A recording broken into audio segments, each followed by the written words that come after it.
Hi! అందరూ ఎలా ఉన్నారు? Welcome back to my channel Pavani Murali's world. అలాగే మన ఛానల్ ఎవరైనా ఫస్ట్ టైం చూసినట్టయితే ఒక లైక్ చేసి, షేర్ చేసి, సబ్స్క్రైబ్ చేసుకోండి. ఈరోజు మేము కింగ్ ఫిష్ కర్రీ వండుకుంటున్నాము. అయితే ఫిష్ కర్రీకి మెయిన్‌గా మెంతులు, ఆవాలు వేసుకుంటే చాలా టేస్ట్ ఉంటది. చాలామంది ఇలా వండరు మెంతులు, ఆవాలు వేసుకొని. కానీ ఇలా ట్రై చేయండి చాలా బావుంటది. ఫస్ట్ అయితే ఆయిల్‌లో మెంతులు, ఆవాలు వేసుకొని ఫ్రై అయిన తర్వాత ఇక్కడ నేను ఆనియన్స్, కరివేపాకు వేసుకొని అవి కూడా ఫ్రై అయిన తర్వాత కొంచెం సాల్ట్ అంటే ఉప్పుకొల్లు యాడ్ చేసుకున్నాను. ఉప్పుకొల్లు బావుంటాయి ఫిష్ కర్రీలో.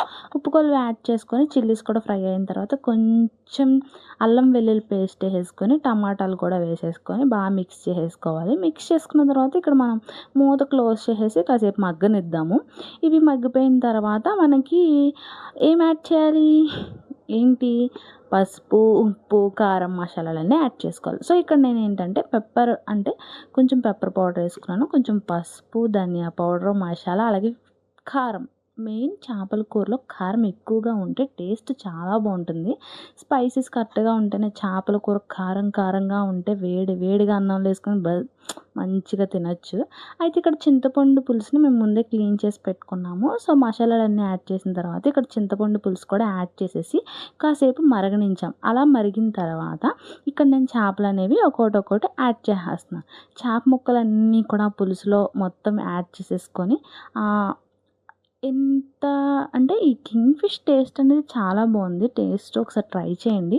ఇక్కడ చేప ముక్కలన్నీ వేసేసుకున్న తర్వాత మనం గట్టితో ఈ ముక్కలన్నీ కూడా ములిగేలాగా కలుపుకుందాం.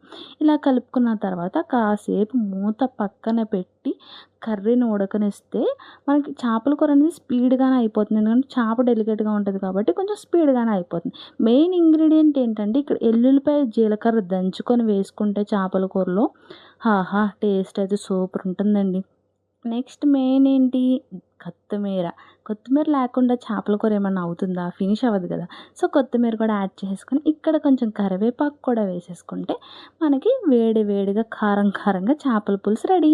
By guys.